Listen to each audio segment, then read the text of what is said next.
Salut à tous, ils l'ont fait, oui, après une incroyable série de 13 victoires européennes décrochées par le Stade Toulousain en phase finale face à toutes les formations françaises, une équipe est enfin parvenue à mettre fin à cette hégémonie. Oui, Bordeaux outragé, Bordeaux martyrisé par cette défaite historique en finale du dernier top 14, mais aujourd'hui, Bordeaux libéré par les siens, cette équipe formidable qui en l'espace de 80 minutes a réussi à planter 5 essais au maître toulousain du jeu de rugby. Incroyable performance sur laquelle on va revenir évidemment. Comment expliquer cette défaite? Le nombre important de blessés toulousains l'explique-t-elle?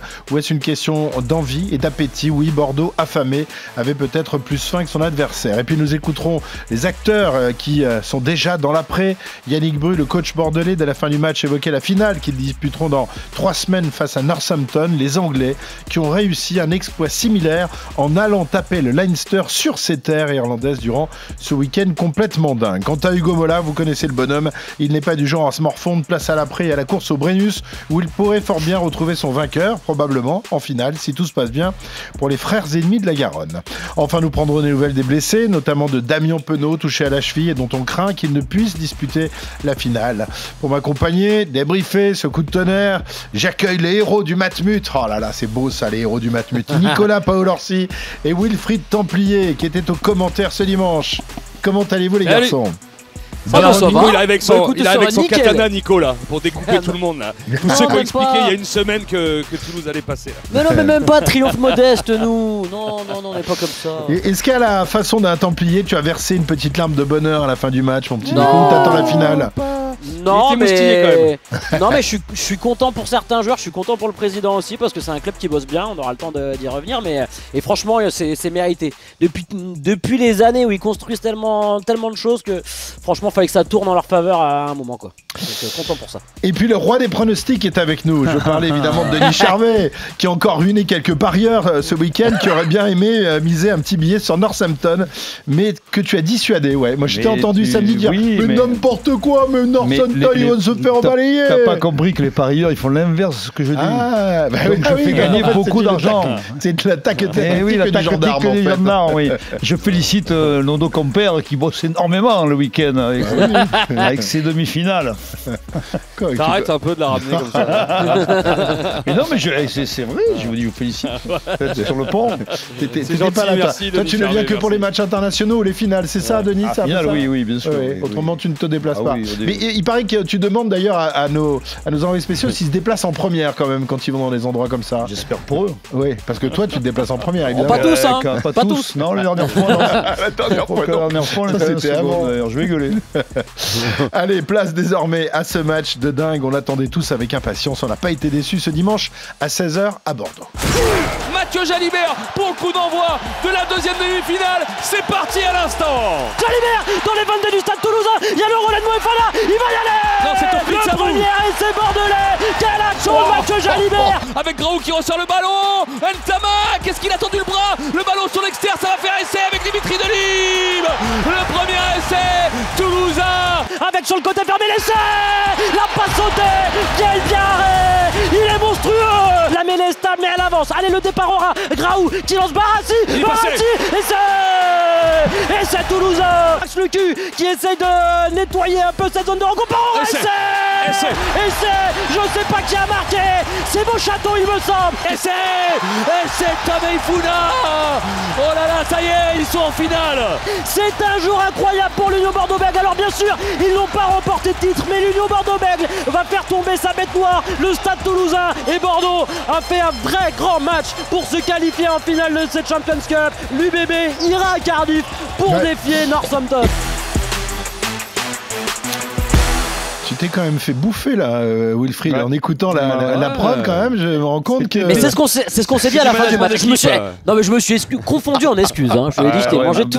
D'habitude, c'est l'inverse d'habitude. D'habitude, oui, d'habitude, il te fait taire quand il y a un essai. Mais toi, tu l'annonces 3 minutes à l'avance, donc c'est sûr. Mais là, il s'impose le petit gars. Il a bouffé. Wilfried est un chef incroyable qui partage avec ses équipes. Et voilà, je le remercie. Fais gaffe, il aime pas trop ça. Fais gaffe. Regarde, la prochaine fois, tu vas voir, c'est Julien Landry qui va commenter la finale, à mon avis. C'est marrant, on n'avait pas de consultant qui gueulait essai derrière, là. C'est bizarre, il manquait quelqu'un. Il était à mes côtés, le consultant en studio à Paris. 5 essais passés par les artistes bordelot béglés à leurs adversaires toulousains, auxquels ils infligent donc une 3e défaite consécutive cette saison. Mais celle-là, Wilfried était plus inattendu. Peu y croyaient, même si le niveau de remplissage de l'infirmerie toulousaine incitait à la prudence durant les dernières heures. Et c'est sans doute l'une des raisons, même s'il n'y a pas que ça, de cette défaite toulousaine. Mais tu peux pas gagner face à Bordeaux quand tu n'as pas ni Dupont, ni Ramos, ouais, mais faut pas se réfugier derrière ça. Non, mais je sais. D'accord avec toi. Moi, je suis pas du tout d'accord avec toi parce qu'hier, d'accord. Sans Ramos et Dupont, Dupont, tu peux les remplacer. Mais hier, il y a un moment clé. Hier, si Capuzzo fait la passe, s'il revient à 25-25, t'es pas sûr que le match il bascule pas. Oui. Je suis désolé, t'as quand même l'incertitude. Tu sais bien que ces mecs-là sont des match winners et que parfois ils arrivent à... Non mais Christophe, on peut pas commencer ce podcast en présentant les absents toulousains. Parce que là, ça, je pense que c'est faire... non mais déjà, il faut faire amende honorable, parce que ça fait des semaines qu'on explique qu'on a un point d'interrogation avec les avants bordelais et que hier, ils ont réglé tout le monde. Sur le jeu au sol, on va en parler évidemment. On va en parler. Mais qu'ils l'ont fait et que oui, c'est vrai. Enfin, on peut pas enlever que Dupont et Ramos sont, même sans parler de Mobaka Kingland, du règne Dupont et Ramos, on va en parler pour décortiquer un peu ce match, sont les leaders toulousains et ont un talent incroyable. Mais malgré tout, je suis pas sûr qu'avec Dupont et Ramos, l'UBB serait pas passé parce que, on va le voir, parce qu'ils ont fait un match extraordinaire à tout niveau. Ouais. Donc voilà, les Toulousains ont eu beaucoup de scories, beaucoup d'en avant, on va le dire aussi, et semble, moi on va en parler aussi, et Laurent Labitte s'interrogeait là-dessus quand il était avec nous dans le podcast sur la fraîcheur des Toulousains, fraîcheur mentale, fraîcheur physique. Je les trouve mais pour une première fois, je trouve que ça fait longtemps que je ne les ai pas vus sous pression comme ça. Alors que habituellement, c'est eux qui mettent sous les ténoirs leur adversaire. Oui, non, mais c'est pour ça. Et regarde à Toulon, le match qu'ils font à Toulon, mais les amants toulonnais n'ont pas existé. Là, ça a été l'inverse. Ils ont été pris sur leur point fort, en fait, dans les rucks. C'est là où ils sont magiques, les Toulousains. Ils ont en seconde mi-temps, c'est ce qui leur a coûté sûrement la victoire. La victoire. Et après, les chapeaux bordelais. Sincèrement, je ne pensais jamais qu'ils allaient résister. Moi, j'avais toujours mis en avant les points de rupture parfois dans des matchs clés. Et puis là, ils ont tenu 80 minutes. Ils ont tenu malgré ce carton jaune, malgré le doute qui revenait dans les têtes, ils sont restés dans le match. Chapeau à eux. Voilà, on a senti une équipe toulousaine moins précise que d'habitude, qui commettait quelques petites scories inhabituelles, pas toujours inspirée. C'est l'absence des tauliers qui explique en partie cela. Pour Hugo Mola, les raisons de la défaite, on va l'écouter, sont claires. Tu n'as pas le droit à ce niveau de compétition d'encaisser 5 essais. On a perdu contre une très très belle équipe de Bordeaux. Et avec quelques fulgurances, prendre 5 essais, c'est beaucoup trop pour exister à ce niveau-là de la compétition. Bravo aux vainqueurs. On n'est pas loin à plusieurs reprises de pouvoir basculer le match un peu différemment. Mais au moment où tu reviens, au moment où ils prennent le carton, tu marques, puis derrière tu reprends des points. Et plein de petits moments clés du match qui n'ont pas forcément tourné en notre faveur. Il a raison. Voilà. Je suis d'accord avec lui. Même si Bordeaux a mérité sa victoire, même s'ils étaient supérieurs hier, on ne peut pas mettre sous silence le fait que les Toulousains... l'ampleur du score ne reflète pas le match, oui. Voilà. Ça, c'est clair. Ça, c'est clair. Tu vois le score 35-18, tu te dis, ils se sont fait marcher dessus. Non, dans la physionomie du match, ça s'est pas passé. Oui, puis je ne sais pas vous, ce que vous avez ressenti à 25-18, sincèrement. Moi, il y a un moment devant la télé, j'ai dit, ils vont repasser au travers. Oui, il y avait d'autant qu'ils étaient en infériorité numérique. Mais ils ont pris un essai à 14 Oui, mais il y a une occasion après pour qu'ils reviennent, les Toulousains. Il y a encore une occasion. Et tu sens qu'il y a les vagues toulousaines reviennent. Ce qu'on se disait avec Wilfried, c'est Wilfried qui me disait ça avant de commenter le match, il disait de toute manière avec Toulouse, ce qui fait leur grande force, c'est leur efficacité. Ils sont capables de subir, ils vont gratter un ballon, et 3 minutes plus tard, il y a essai, il y a des points. Et là, à chaque fois qu'ils avaient le moment d'inverser un petit peu la partie, de faire vraiment douter Bordeaux, il y avait une scorie. Alors, soit c'était une faute dans le jeu au sol, c'est ce que dit Hugo Mola, très justement. Voilà, donc, mais ils ont eu 3-4 fois dans le match la possibilité de mettre une vraie pression sur les Bordelais, d'inverser le truc. Mais surtout, je pense que les Bordelais, dans la situation telle que tu l'as décrit, Je pense que s'ils avaient repris un essai, mais je ne sais pas dans la tête ce qui se serait passé dans leur tête. Parce qu'à 25-25, s'ils raccrochent le wagon, les Toulousains, sincèrement, je ne voyais pas les Bordelais se... Oui, mais il y a toujours eu, Denis, une petite faute à un moment. Oui, non, mais on est d'accord. Les fautes de main, Meafou qui dégueule le ballon, ça fait essai. Roumat, une relance de Malia au milieu du terrain. Il lui donne juste au milieu. Il n'y a personne, pas de pression en avant. Willis avant la touche, avant la mi-temps. Capozzo, Flamand, deuxième mi-temps, après une touche. Ouais, Capozzo qui passe le ballon en touche à la 72e. Graou qui donne directement l'ailier en touche. Évidemment, sans toutes ces erreurs. Inhabituel, mais parce que quoi? Parce qu'ils ont eu la pression. Exactement. Je suis d'accord avec toi, Wilfried. Ils ont été menés tout au long du match et ils ont dû courir après le score. Et c'est pas toujours évident de le faire quand en plus t'as pas tes leaders de jeu pour te permettre de le faire. Parmi ceux qui ont vu passer les flèches bordelaises tout l'après-midi sans pouvoir les arrêter, il y avait l'un des maîtres défensifs toulousains, Romain Ntamak. Là aussi, on écoute sa réaction. La frustration, c'est que eux, à chaque fois qu'ils tiennent le ballon et qu'ils viennent chez nous, même en faisant 2 passes, ils marquent des points tout le temps. Et nous, j'ai l'impression qu'on tient le ballon et qu'on fait des choses bien sur le match. Honnêtement, j'ai pas l'impression d'être complètement dépassé par cette équipe de Bordeaux. Mais ils récupèrent des ballons clés à des moments clés et c'est ce qui nous met dedans en ce moment-là. Donc le score, je pense, est lourd parce que ça reflète pas forcément le match. Mais encore une fois, ils ont été bien plus efficaces que nous. Ils ont été démoniaques à chaque fois qu'il a fallu marquer. Donc on va analyser tout ça pour bien finir le championnat. Ils ont été démoniaques. Oui, mais il a raison, mais en même temps, ça s'appelle la confiance. Parce que quand il dit ils reviennent et ils marquent, chaque fois qu'ils scorent, mais est-ce que c'est un problème de confiance? Jalibert, hier, il a été mais parce que normalement, monumental. Les Toulousains, ils n'ont pas la confiance quand ils jouent au rugby depuis des années. Oui, mais ça, justement, c'est la seule réponse que nous donne Romain. Et je ne suis pas d'accord avec lui forcément, mais c'est parce que Bordeaux était bien dans leur tête. Jalibert, il a fait des choses. Ils ont lâché les coups. Ils ont lâché les chevaux, ils ont lâché les coups et ça a marché. Et d'ailleurs, Jalibert, quand il fait l'essai de Bielbiarré après la seconde mi-temps, c'est un coup de génie. Je suis désolé, il n'y a que lui qui peut le faire. Enfin, que lui. Non. Des grands joueurs qui peuvent le faire. Ramos, Dupont peut le faire. Ben, je sais pas, ce qui fait ce moment-là. Vous voulez pas en parler? Oui, mais ce moment-là, Mathieu, il voit l'intervalle, il prend l'intérieur. Les matchs winners, c'est des Bielbiarré, c'est des Penaud, c'est des Dupont et Ramos, c'est des garçons comme ça. Non, mais que t'en as 2 par équipe, 2-3 par équipe. On dit qu'ils ont manqué. Je suis d'accord avec toi, Christophe, on va pas dire le contraire. Moi, je pense que quand on voit les stats de la finale l'année dernière, je pense que Dupont a manqué davantage que quiconque. Wilfried, tu le savais, c'est les 4 ballons de turnover. Leinster. Oui, non, mais je veux dire, il est capable d'apporter ces détails qui font la différence. Voilà. T'as pas besoin de lui pour battre la plupart des équipes du top 14. Tu as besoin de lui pour battre un Bordeaux de ce niveau-là, Wilfried. Ouais, disons que... Non, mais c'est sûr, ça c'est certain. J'en parlais avant le match, sur la longueur de jeu au pied aussi. Oui. Sortie de camp. Regarde et les Bordelais... les sorties de camp, alors Graou a souffert la comparaison, même si c'est pas là-dessus que moi je il n'a pas été mauvais sur les coups de pied. Que ce soit sur les rasants qu'ils ont fait souvent dans l'occupation ou sur les renvois, ils ont mis tous les ballons dans les coins du terrain, les Bordelais. Et c'était une vraie stratégie, parce que ça s'est produit à plein de fois. Et évidemment, quand vous avez Dupont en moins, Ramos en moins, Kinghorn en moins, pour sortir du camp à un moment, c'est plus compliqué. Et on l'a vu après, Graou, il a souffert de la comparaison avec Lucu, parce que Graou, quand il est distributeur, non mais les gars, en fait, il y a quand même un truc que je comprends pas. Attends, je finis. Juste quand il est distributeur, ça va, Graou, mais Denis, parfois Graou, dans le deuxième mi-temps, il vrille un peu. Et il est plus distributeur, il fait son truc aura, il sert un mec, c'est pas prévu, il part dans un côté fermé, c'est pas prévu. Il est moins ordonné, il est moins. Et ça, le robot Dupont, il le fait jamais, ça. Voilà. On a le droit de. Enfin, moi je trouve que si on commence à analyser tous les matchs de rugby en parlant des absences, en fait, on n'a pas fini parce que il y a des absences tout le temps. Dans ces cas-là, la défaite de la saison dernière en finale de top 14 de l'UBB contre Toulouse, où ils ont une pelletée d'absents, un Tammy Funa qui a pas d'épaule, un Jalibert qui a 50% parce qu'il est sur une jambe, tu vois, ça justifie tout. Non mais il n'y a pas que ça. Toulouse est devant, ils avaient tout le monde là. Toulouse s'est fait bouffer dans le jeu au sol. Les Bordelais. Voilà. Donc à partir de là, derrière, c'est sûr que Jalibert a été très bon dans le jeu au pied, Maxime Lucu incroyable, mais parce qu'ils avaient des avants qui ont fait un boulot formidable et ils étaient tout le temps dans l'avancée. On parle d'intensité, mais hier ils ont été beaucoup plus agressifs les Bordelais. C'est évident. Bataille sur tous les rocs. Non mais c'est évident que quand tu vois le match, il y a de l'agressivité partout. Ils sont fins. Et à la limite, peut-être au-delà de la limite, tu vois.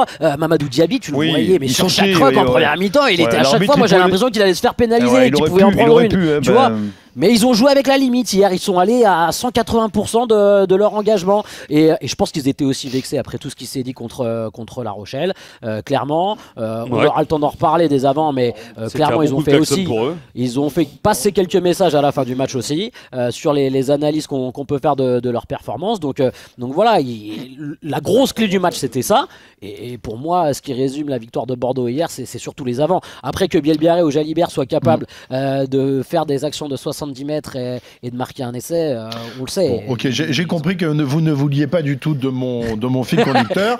Donc je vais partir de la dernière page et on va parler des avants. Tiens, alors je vais rajouter un son d'ailleurs que j'avais pas prévu, mais c'est celui de Jefferson Poirot justement qui nous parle justement de ce sentiment de revanche des avants bordelais qu'on avait bien critiqué après la finale du dernier top 14. J'ai entendu une phrase qui dit qu'on n'est pas bon dans les rendez-vous qui comptent. C'était important pour nous de valider ce match. On a appris qu'un match, il faut être constant tout le match, que face à une équipe comme le Stade Toulousain, si tu as un trou d'air de 10-20 minutes, tu peux en prendre 30 en 10 ou 20 minutes. Donc c'est vrai que si on a tiré des leçons des matchs passés, c'est cette constance. C'est vrai. Il faut savoir le reconnaître. Oui, parce oui, que non, en plus, on avait des interrogations, mais à raison, hein, peut-être, messieurs. Oui, sur bien sûr, à raison. Ils sont sérieusement bousculés par La Rochelle la semaine dernière. Jeff Poirot, il n'est pas critique envers ceux qui l'ont dit. Il dit c'est un fait, c'était un constat, on a travaillé dessus et on a réussi hier à tenir, à être constant. On était inquiets parce qu'on a vu ce qui s'est passé la semaine d'avant face à La Rochelle. Et même quand le Munster, les avants bordelais se sont fait sérieusement bousculer. Et même le Munster en deuxième mi-temps, où ils avaient fait le job en première mi-temps, ils ont été étouffés en seconde. Après, on ne vous a pas passé le son où Jeff Poirot dit je laisse les journalistes parler et dire qu'on est le plus mauvais paquet d'avant de la compétition. Oui, mais tu sais bien qu'ils se servent de ça. Bien sûr, mais ils ont raison. Mais après les gars, je pense qu'on a fermé les bouches. Non, il a pas dit ça.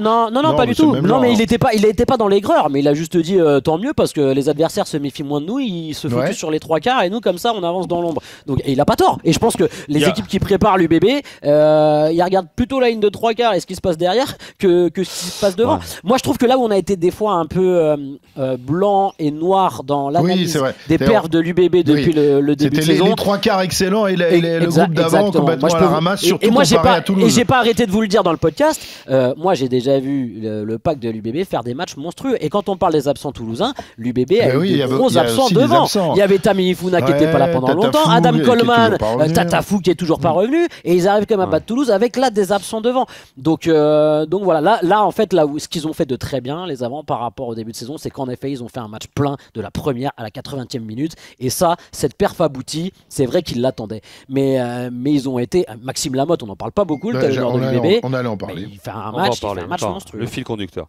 Il y a juste une séquence à la 49e début de deuxième mi-temps où les Bordelais ont une pénalité au milieu du terrain, ils vont chercher une touche, ils la perdent et les Toulousains récupèrent le ballon, et pendant 2-3 minutes, les Bordelais, ils enlèvent tout le monde dans les rucks. Et les Toulousains sont obligés de mettre une fois du soutien, 2 fois du soutien, 3 fois. Et moi, je regardais ça tout à l'heure, je me disais, putain, ils ont mis une pression, surtout pas tous les rucks, parce que des fois, ils savaient se mettre en ligne en défense. On en reparlera aussi, ils ont bien lu l'attaque toulousaine, qui joue souvent un peu pareil dans le dos, ça, ils l'ont bien lu, mais devant. Et puis, ils ont bénéficié d'une chose.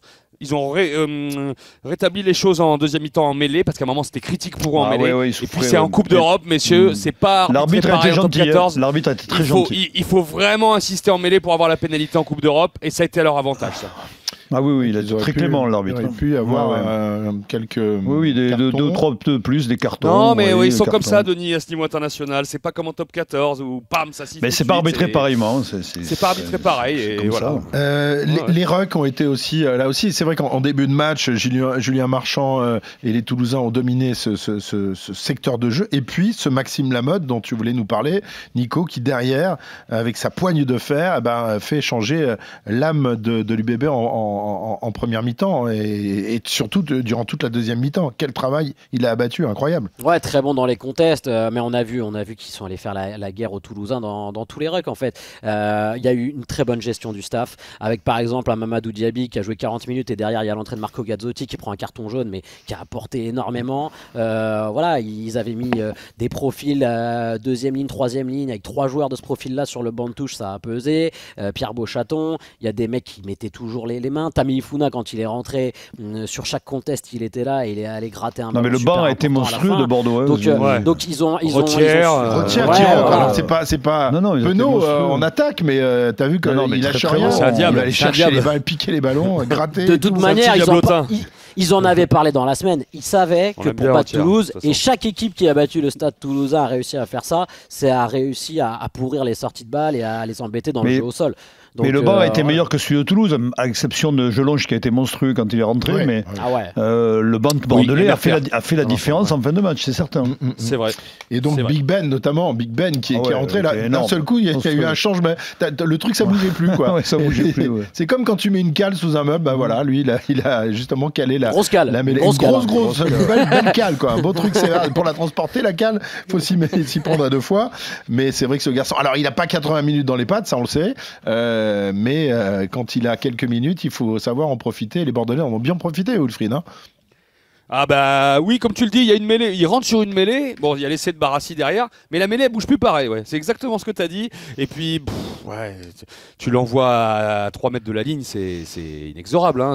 Quand il marque son essai, j'ai regardé, tu peux pas défendre sur un mec comme ça. En fait, hein. Il est très bas, il est très lourd, il est massif, monstrueux. Donc c'est une arme de destruction massive. Faudrait qu'il ait un petit peu plus de minutes dans les jambes, mais il les aura peut-être d'ici 3 semaines. Ouais, il revenait de blessure. À mon avis, ils vont le mettre au frigo encore. Au frigo, un peu régime ou pas du tout? Pas dans le frigo, hein, parce que. Non, il faut pas le mettre. De toute manière, il rentre pas dans le frigo. Donc. Un bon gros frigo. De toute façon, je pense qu'à Montpellier, ils vont le mettre au frigo. Je pense qu'il jouera pas. De toute manière, Yannick Bru a annoncé un turnover énorme. Énorme. Et il pourrait d'ailleurs, on verra tout à l'heure, mais il faut quand même assurer cette 2e place, hein, parce que Toulon est pas très loin derrière. Non, mais il a dit qu'il ferait tourner. Hein. Il a annoncé après le match. Alors, on a entendu tout à l'heure Romain Tamac dire que les Bordelais ont été démoniaques. C'est vrai qu'ils l'ont été du début à la fin. Ils n'ont pas attendu très longtemps d'ailleurs pour l'être, avec un premier essai de Samu dès la 5e minute au relais de Mathieu Jalibert, auteur d'une percée de 50 mètres qui lançait le match, de l'ouvreur bordelais qui a été énorme, désigné homme du match d'ailleurs. Quand il est comme ça, Mathieu est injouable et sa prestation a inspiré quelques réflexions à son manager Yannick Bru. On l'écoute interrogé par Nicolas. Il y a beaucoup de joueurs qui ont fait un gros match, franchement. Mathieu Jalibert, je suis content pour lui parce que je sais qu'il a entamé un travail sur lui-même qui est quand même important en termes de leadership, d'autorité qu'il a sur le groupe aussi, sa capacité à être un vrai bon guide pour l'équipe. Il savait qu'il allait être évalué, épié dans un match particulier pour lui et il avance lui aussi, il progresse, c'est chouette. Voilà, il faut qu'on reste comme ça et qu'on isole personne dans la performance globale. Moi, il a entamé un travail sur lui-même. Toi qui es assez proche de Mathieu, ça veut dire quoi? Il est allé voir un psy? Oui, absolument. Il voit quelqu'un. Il voit quelqu'un. C'est Denis, son psy. Non, mais non, c'est pas moi du tout. Non, mais il voit quelqu'un pour aborder les matchs plus sereinement, avec plus de recul. Mais la performance d'hier, elle est extraordinaire parce que. Elle est XXL. Il a tout géré. Sans doute l'un des plus beaux matchs de sa carrière. Et surtout, moi je trouve que dans son évolution, il a été beaucoup plus réfléchi. Beaucoup plus. Il a alterné des fois. Dans la gestion, dans l'alternance, il a été très bon. D'habitude, on lui reproche un peu ça, son côté un peu, sa folie un petit peu, mais qui fait aussi son talent, qui fait aussi le fait qu'il soit différent des autres. Mais hier, il a composé, il a fait le petit coup de pied par-dessus qu'il fallait, le coup de pied à ras de terre, le coup de pied. Sa longueur de jeu au pied. La chandelle la longueur de jeu au pied. Et puis dans le jeu, voilà, il a été comme on le connaît. Non, mais je suis tellement content pour lui parce qu'il a quand même ramassé entre le tournoi, entre l'équipe de France. Oui. Certains auraient pu complètement baisser les bras. Et puis on lui a reproché de ne jamais faire des performances comme ça en équipe de France. C'est le joueur qui a parcouru le plus de mètres ballon en main, 100 mètres devant Buros 91. Et en défense, j'ai trouvé, à part cette erreur de défense, à part cette erreur de défense où je pense que Lucu est aussi fautif que lui. Il y a eu une mauvaise gestion dans l'entente entre le 9 et le 10, parce que Lucu, je pense qu'il doit fermer l'intérieur. Je pense que Max il doit. Il est un peu en retard. Il est un peu en retard, mais après c'est trop tard. Mais j'ai trouvé qu'il avait beaucoup de. Jalibert, il a très bien défendu. Lucu, meilleur plaqueur du match, 16 plaquages. Nico, par contre, au niveau de la défense, j'ai trouvé très performant. Non, mais alors voilà, moi je veux vraiment insister sur ça parce que les éclairs de génie, Jalibert, il en aura jusqu'à la fin. Voilà. Ce qu'on lui reproche, c'était sa défense jusqu'à présent. Ce qu'il fait sur le coup de pied de renvoi, là, sur l'essai de Bielbiarré, avec la montée de Capozzo, le coup de pied joué dans le fermé, c'est lui. lui. Mais par contre, il y a 2-3 actions, notamment sur Romain Ntamak. Moi, j'ai souvenir de 2-3 actions où il y va, il est ciblé, et puis il plaque bien, il recule pas. Et voilà, tu sentais qu'il avait. De toute manière, Mathieu Jalibert, moi, je me rappellerai toujours de ce que disait Christophe Furios sur lui il y a 4 ans. Il disait c'est un champion. Alors, c'est un champion qui peut être clivant, on n'aime pas la personnalité du gars, son style de jeu, on a le droit. Par contre, c'est un champion avec une mentalité de champion. Et là, ce qui s'est passé avec l'équipe de France, ça l'a fait réfléchir, ça l'a fait évoluer. Il y a aussi la maturité, hein, Jalibert, il a 26 ans, donc voilà. C'est pas vieux. Il prend un peu plus soin de lui, un peu plus soin de son corps. Voilà, il y a plein de petites choses qui se mettent en place et ça s'est ressenti. Et il avait un vrai rendez-vous avec lui-même hier. On le disait avant le match, mais voilà, il y avait bien évidemment cet affrontement avec Ntamak que tout le monde cible à chaque fois. Et quand ils jouent tous les deux, c'est pas un match comme les autres, quoi qu'on puisse en dire. Même s'il n'y a pas de rivalité entre les deux joueurs, quand ils jouent, ils se savent plus ses pieds que d'habitude. Et là, Jalibert, il savait que s'il faisait un grand match, il pouvait marquer les esprits. Et puis, il a pris le leadership. D'ailleurs, je crois que c'est Yannick qui en parle, hein, Bru, il me semble. Mais ça a toujours été un leader par l'exemple, si tu veux. Par l'exemple, mais c'était pas un leader vocal. Voilà. Là, tu vois, ça a toujours été le leader de l'équipe au niveau de l'attaque parce que le talent, depuis qu'il est arrivé à 18 ans dans le groupe professionnel, c'est un mec qui tirait tout le monde vers le haut par ses éclairs. Mais c'était un mec plutôt discret. Je pense un peu le libérer, Nico. Et là, il a changé cet aspect de sa personnalité. Et même, tu vois, au niveau des semaines de préparation de match, dans la prépa des matchs, dans l'organisation du plan de jeu, il est maintenant très impliqué comme un Maxime Lucu. Et donc, ça a changé. Et puis, il est parfait dans son hygiène de vie, il faut le dire, parce que non, mais il fait très attention. Non, mais le garçon. Champion, mais oui, non, mais il est concentré. Il dit que quand vous allez boire un coup, lui, il boit un Perrier, pendant que toi, tu bois de de rosé. Ça lui arrive comme à tous les joueurs. On va pas tous les nommer parce qu'il y en a beaucoup. Mais ils ont le droit de boire des bières quand même un peu. L'été, ils ont le droit. Non, mais Mathieu, il fait très attention. Je pense qu'il a pris conscience. Attention des fréquentations sur le bassin, Mathieu. Je pense qu'il a pris conscience, Mathieu, du niveau de ce qui se joue en ce moment pour sa carrière, simplement. Alors, on n'a pas vu l'ombre de la moustache du sélectionneur hier. Je pense pas qu'il était là. On l'a pas vu en tout cas. Mais sans doute a-t-il vu le match quelque part. Un Jalibert comme ça, on ne peut plus le cantonner au rôle du remplaçant. Non tu sais bien que j'aime bien toujours me remettre là-dessus. Mais vous savez, j'attendais depuis tellement longtemps qu'il fasse un match comme ça. Vous savez, moi je pense qu'elle est simple l'équation. En fait, c'est le problème de confiance. Le jour où Fabien lui accordera de la confiance, ce que je crois qu'il est capable. Surtout s'il se met à défendre comme ça, Denis. Oui, s'il se met à défendre comme ça, je pense qu'il sera aussi libéré en équipe de France qu'il a été hier. Parce qu'hier, c'est un match qui était très compliqué pour lui à gérer. C'est un match de très haut niveau. Et bien, il a été le patron. Donc, moi, je dis évidemment que je pense dans la tête de Fabien, ça va le secouer. Mais dans le plan de jeu des Bleus, tu sais que Romain Ntamak a ses capacités à défendre. Attention, hier, le plan de jeu de l'UBB, hier, il a été très pragmatique. Il a été très sobre. Très sobre. Mais je te parle plus de la capacité d'une équipe à subir. Voilà, parce que là, hier, on a quand même une UBB qui subit moins que Toulouse. Il y a des séquences de défensives. C'est quand même intensif, quand même. Mais voilà, donc moi c'est là. Après moi la question que je me pose c'est avec la nouvelle stratégie du 15 de France et ce banc en 7-1, tu le mets. En fait, Jalibert c'est soit il démarre le match, soit il est titulaire, soit il est pas là. Soit tu le mets pas. Et est-ce que c'est scandaleux du coup de le laisser avec cette stratégie là, de le laisser hors du groupe? Peut-être pas, mais c'est sûr que quand tu le vois comme hier, tu te dis quand même que ce mec-là, sur un banc de touche à la Coupe du Monde, même si l'option numéro 1, ça reste Ntamak, parce que sa capacité à défendre, parce que aussi tout ce qui a été construit autour de Ntamak, le projet du 15 de France, depuis l'ère Galtier, c'est ça, tu te dis quand même que ce mec-là, sur le banc de touche, un Jalibert comme ça, ça peut te faire gagner quelques matchs importants aussi. Il faut qu'il confirme dans 3 semaines. Bien sûr. Qu'il gagne un titre. Voilà. Après, c'est un champion. Il n'était pas du grand, on en a parlé hier, il n'était pas du grand chelem, il n'était pas de la fin de Après, il n'a pas gagné en club. Il faut que ces joueurs-là, ces joueurs de ce pédigré gagnent des titres. Il faut gagner, on est d'accord, mais il ne faut pas résumer uniquement la saison de Mathieu Jalibert à ce match. Je veux dire, c'est un peu une constance de le voir réaliser des matchs comme ça, Jalibert, depuis le début de saison en club. Oui, depuis le début. Il est, depuis le début de saison, il est très bon, Mathieu Jalibert. On le disait même avant le tournoi et avant la tournée de novembre, parce que déjà en début de saison, il était très bon. Et ce qui n'a pas empêché. Je suis d'accord, mais un champion, ça doit gagner. C'est un champion. Il faut gagner. Ça, c'est une certitude. Il faut gagner. Et si Jalibert a été excellent, c'est aussi parce que son compère à la charnière, Maxime Lucu, a aussi été énorme, notamment en défense. Tu le disais, vous le disiez, meilleur plaqueur. Et puis ses coups de pied.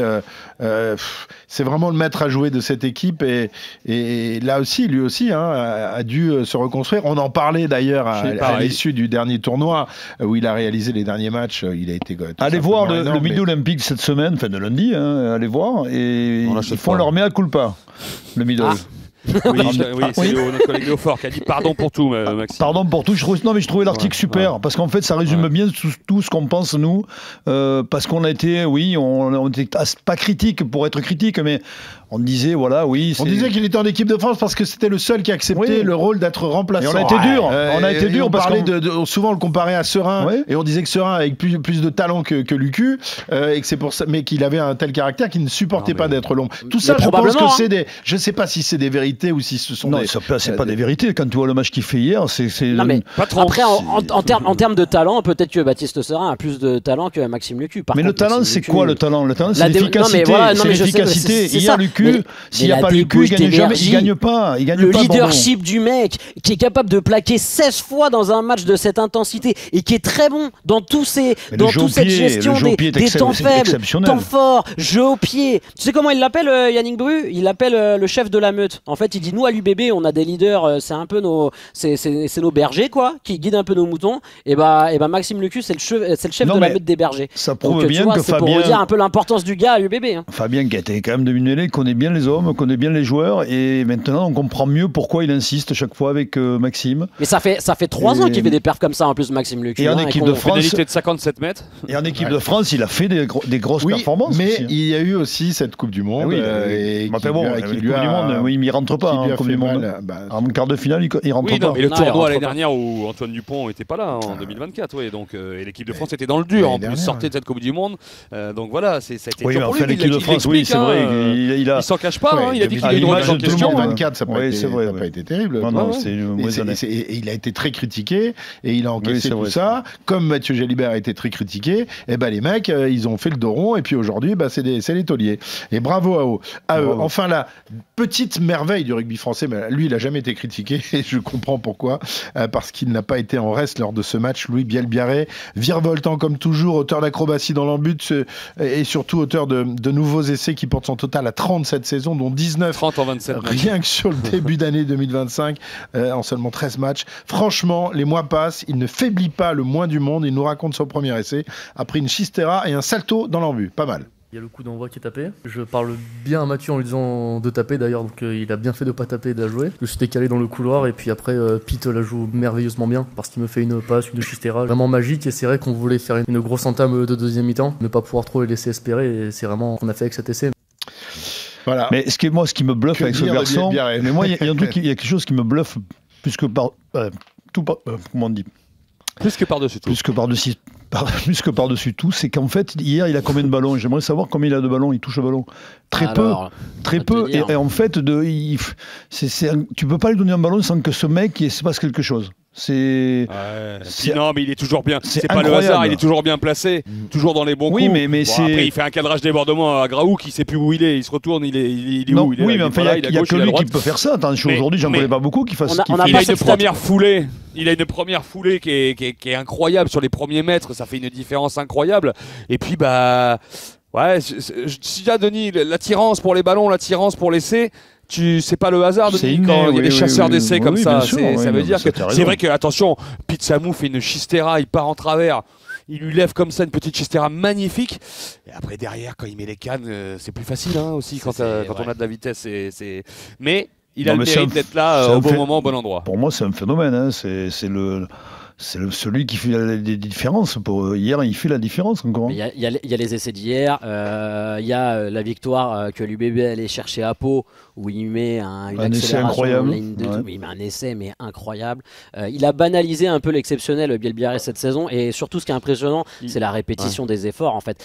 Au-delà du fait que c'est un joueur qui est capable de sprinter, mais de sprinter 9, 10, 12, 14 fois dans un match, mais des sprints à très haute intensité où tu montes à 35 à l'heure, 37 à l'heure. Hein. Il a été flashé quand même cette saison à plus de 38 km/h, Louis Bielbiarré. Et il le répète, et il est capable maintenant, je trouve, d'avoir un volume de jeu aussi plus intéressant. Si on a ça, il a 6 ballons joués à la main. 6 ballons joués à la main.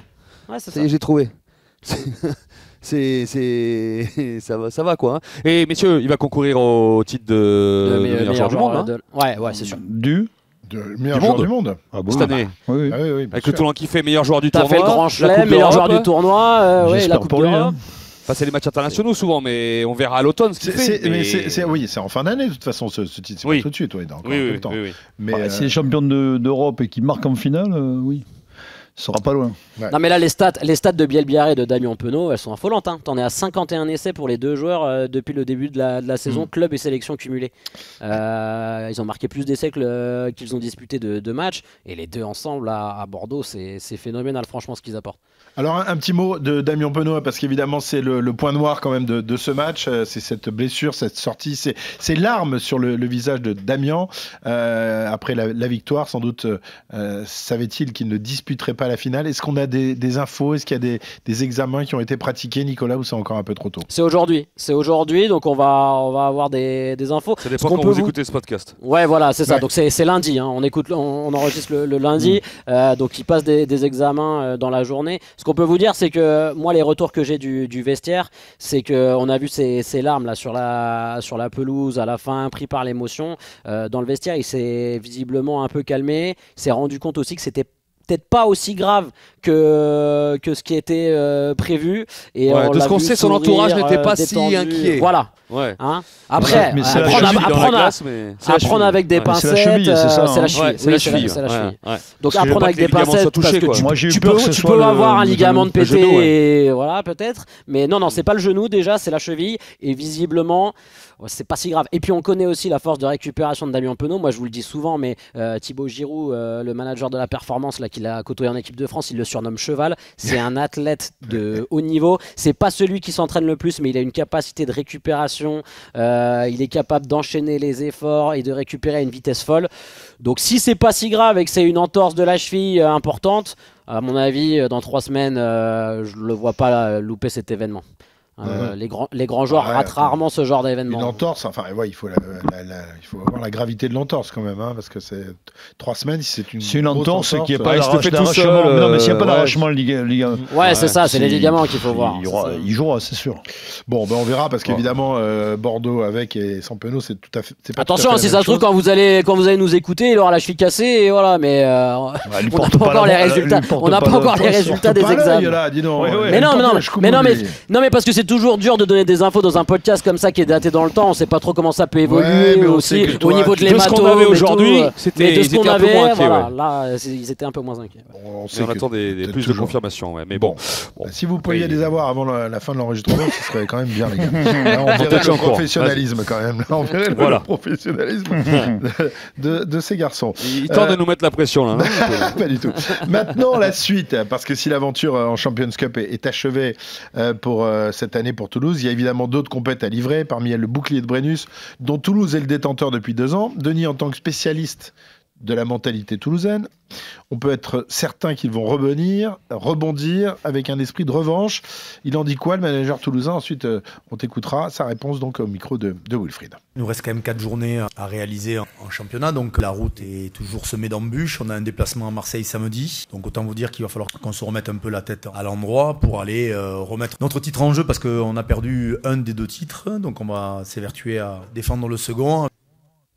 S'évertuer à défendre le second. Oui, moi je pense que ça va être très dur à prendre, comme toujours, et surtout il y a les retours de Kinghorn, Ramos, qui vont me faire du bien, hein, ça c'est certain. Et bon, il n'y aura toujours pas Dupont, mais quand on voit l'abattage d'un Flamand hier, moi ce Flamand on n'en a pas parlé, mais ou un Gelonche. Mais pour moi, à part Gelonche effectivement qui fait une entrée, mais pour moi Flamand meilleur Toulousain. Ah oui, Flamand était exceptionnel, mais à fou dans son charme, il a fait beaucoup de fautes de main, il y a eu des déchets, mais après.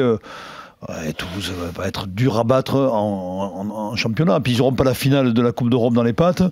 Ils vont arriver frais en juin. Ils vont être très dur à prendre. Une année sans titre à Toulouse, Wilfried, c'est impossible. Ça fait combien de temps que c'est pas arrivé? C'est arrivé en 2022. Oui, alors moi, je faisais justement la relation un peu entre... parce que je les trouve un peu... fatigués de fraîcheur, ouais, un peu. Et en 2022, mais ça avait beaucoup moins tourné dans l'année, c'est l'année où l'équipe de France fait le Grand Chelem et Toulouse gagne rien. Et là, l'équipe de France gagne le tournoi, je sais pas. Est-ce que mentalement, physiquement, ça pompe beaucoup d'énergie aux internationaux toulousains? Et je sais pas, je les ai trouvés un peu sans ressort à des moments. Flamand, il avait du ressort dans les jambes. Oui. Non, mais Jelonche aussi quand il rentre. Oui, Jelonche. Mais même Marchand, il y a voilà, quand même on a une interrogation là-dessus. Voilà. Je trouvais un peu François Cros un peu émoussé. Tu as raison, si on doit être critique. Mais Afou n'a pas été très bon hier, mais Afou, tu le sentais emprunté, il a dégueulé 2 ballons importants. Il a été très bon à Toulon, là il était un peu emprunté. Ouais. Mais à l'image de l'équipe, c'est un peu plus difficile. Ntamak sur une jambe, il fait son match, mais plutôt voilà, en face, puisque Jalibert est stratosphérique évidemment, qui a une sorte de comparaison. Mais pareil, Pita qui est plus tranchant normalement, voilà, parfois sans solution pour certains. Romain Ntamak, tu sens quand même qu'il a besoin de se reposer et de prendre soin de son corps là, parce que t'as quand même des situations. Moi, je me souviens d'une action, je saurais plus vous dire exactement à quel moment, mais où il perce, il prend un intervalle et il a pas les cannes. Il n'a pas les cannes. Il n'a pas les cannes qu'il a habituellement, quoi. Voilà. Non, mais c'est ça. C'est par rapport à du genou, non? C'est ça, Wilfried. Il doit se faire nettoyer un peu l'articulation cet été. Il a des douleurs un peu. Il a un strap au genou. C'est pas anodin. Le strap qu'il a, je peux t'assurer que là, c'est un plâtre qu'ils lui font autour du genou. Imaginez de ne pas être à 100% pour ce genre de match. C'est compliqué.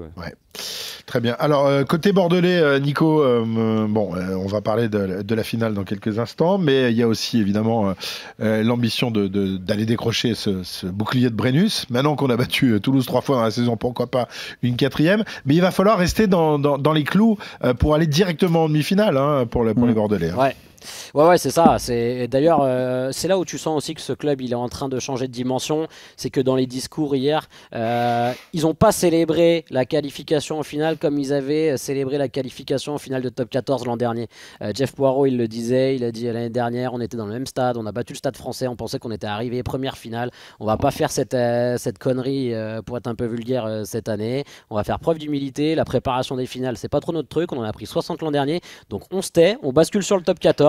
Parce que c'est super important pour nous aussi de s'épargner un match de barrage. Et puis voilà, cette finale, on aura le temps de la préparer. Donc bien sûr que le top 14 c'est important. C'était aussi le discours de Yoram Moefana qui a dû nous le répéter 4-5 fois. Et tu sens que c'est pas de la langue de bois. Tu sens que déjà ils ont envie d'aller chercher tous les matchs et que c'est une équipe qui veut gagner et qui veut aller chercher des titres, parce que Wilfried le disait, maintenant la finalité de l'Union Bordeaux-Bègles c'est de gagner un titre. Il faut aller gagner un titre avec cette équipe, avec ses joueurs, avec ce que le président Laurent Martier a construit, avec les infrastructures à disposition, le budget de l'Union Bordeaux-Bègles. Il faut gagner un titre comme l'a fait La Rochelle. Donc voilà, après je vais pas te mentir, à Montpellier ils vont faire beaucoup tourner. C'est compliqué les deux tableaux. Et ouais, voilà. Oui, mais Yannick Bouille l'a dit. Yannick Bouille l'a dit, on va faire, quoi qu'il arrive, on avait prévu de faire tourner à Montpellier. Et t'en as quand même 2-3 qui nous ont dit que la finale elle allait être dans toutes les têtes très rapidement. Et c'est humain. Donc, elle est déjà dans les têtes. Elle est déjà dans toutes les têtes. Non, mais la difficulté, c'est justement le championnat avant la finale Champions Cup, c'est Montpellier puis Castres, c'est ça. Exactement. Les deux prochains matchs. Ouais, mais sauf que Denis, Yannick Bouille nous expliquait qu'ils ont hypothéqué leur chance pour la. Ils sont toujours deuxièmes, ils ont 2 points d'avance sur Toulon, mais en perdant contre La Rochelle, ils disaient on a hypothéqué des chances. Et parce qu'ils vont aller à Toulon. Ils jouent à Toulon sur les 4 derniers matchs. Ils jouent à Toulon et Toulon qui reçoit. Et Toulon qui reçoit Toulouse à Marseille, je ne crois pas qu'ils vont recevoir Toulouse avec tous des titulaires. Donc si Toulon gagne, ils vont repasser devant le Bègles, en imaginant que Bègles perde évidemment à Montpellier. Ils peuvent perdre leur 2e place. Là, ça peut arriver. Et là, ça veut dire que ça fait un match de plus. Là, ça va commencer à faire beaucoup. Alors, parlons maintenant de cette finale qui aura donc lieu le 24 mai prochain en terre galloise. À Cardiff, avec ce bijou du Millennium. Oh là là, Wilfried Templier et Nicolas Paolorsi dans les rues de Cardiff, ça va être quelque chose. Je ne sais pas si Denis sera. C'est décidé déjà, le toit. Ouais, toit fermé. Toit fermé. Quelqu'un le PCR nous l'a dit. Le coup d'envoi sera donné à 14h45 et opposera. Alors c'est 15h45 heure française, mon cher Christophe. Pardon. C'est heure locale. D'accord. 14h45. Et opposera donc l'UBB, non pas au Leinster, mais aux Anglais de Northampton, qui ont fait peut-être encore plus fort que Bordeaux en allant taper le monstre irlandais du Leinster sur ses terres dublinoises. Et ça valait quand même le coup d'y mettre un petit billet. Tu n'y as pas cru, Denis, c'est bien dommage pour toi. oublié. Qu'est-ce qui est plus fort finalement, la perte de Northampton d'aller taper le Leinster chez lui, ou Bordeaux de battre à la maison le Stade Toulousain? Northampton, c'est énorme, oui, mais puis ils sont impressionnants sur le match. C'est pas qu'il n'y a pas photo, mais ils sont derrière, ça va 2000 à l'heure. C'est des joueurs. Le troisième ligne, on découvre un phénomène qui s'appelle Pollock, qui n'a pas de rate, qui court je sais pas, c'est un marathonien, un athlète, il a tout. Ce gars-là, il est beau à voir jouer même. Et puis il est chambreur. On a bien envie de lui mettre des tartes quand même. Il est agaçant. Il est agaçant, mais... Oh là là, celui-là, c'est la tête anglaise par excellence. On va bien aimer, je pense, lui donner des... Et après, la suffisance... Lui, il y a des petits noms d'oiseaux qui vont tomber quand il va venir jouer le 15 de France. Et puis, j'ai relevé la suffisance de Leinster qui a cru qu'il pouvait gagner à la dernière seconde du match en jouant une pénalité à la main. Alors qu'il y avait la transformation pour faire match nul, aller aux prolongations. Ils étaient à 15 contre 14. Tu aurais tenté la pénalité ? Ah ben évidemment, il n'y a pas photo, la preuve, bon, mais tu vois, l'histoire me donne raison, mais... On en discutait avec des confrères, c'est pas possible non, mais il y a 2 pénalités, la 77e et 79e. Mais bon, après, et surtout la 77e, ils égalisent, ils ont le coup d'envoi sur eux. Enfin bon, ils sont à 15 contre 14. Début d'année compliqué quand même pour l'Irlande, qui a dominé le rugby européen, qui a perdu chez elle face à l'équipe de France, et qui voit le Leinster, son équipe, une nouvelle fois battue en demi-finale. Mais surtout, ils prennent beaucoup d'essais. Avant, ils prenaient pas autant d'essais. Plus que c'était. Ils loupent plein de plaquages alors que c'était leur force. La défense était leur force. C'est assez étonnant. Oui, peut-être que c'est des joueurs qui sont usés, fatigués. Je sais pas. Il y a peut-être une explication là-dedans. Le l'UBB fasse la même chose que contre Toulouse, dans les rucks, enrayer le jeu, parce que quand ils se mettent à enchaîner, Northampton, et comme Bordeaux l'a fait contre Toulouse aussi, les grosses défenses Toulouse-Leinster, ils n'hésitent pas à jouer au pied. À mettre la pression derrière la ligne de défense. C'est vrai que contre ces équipes-là, ils veulent pas lâcher le ballon par peur de prendre des vagues après derrière, mais attention, j'espère que Bordeaux sera pas submergé par l'intensité de Northampton, mais ils ont le temps de réfléchir à une stratégie.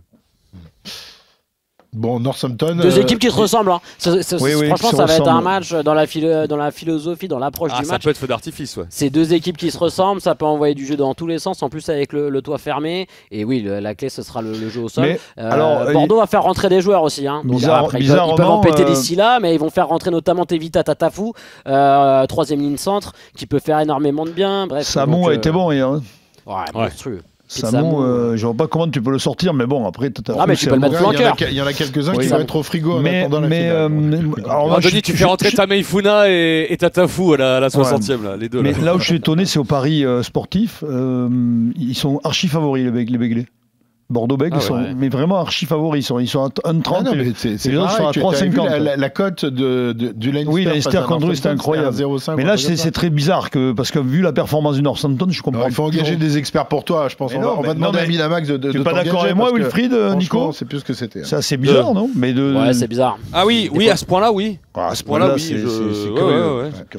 Northampton, on se méfie pas assez de Northampton. En termes de palmarès, c'est quand même 2 titres de champion d'Angleterre, dont un décroché en dernier, et une Coupe d'Europe. Là, ça remonte un peu plus.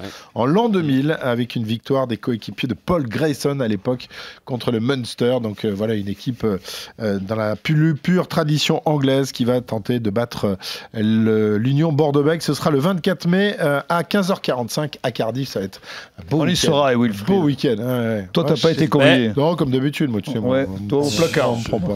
Je crois que c'est Wilfried qui doit donner les consignes. Non, mais à l'image de La Rochelle, c'est quand même, pour l'UBB, faut aller cocher ça, là.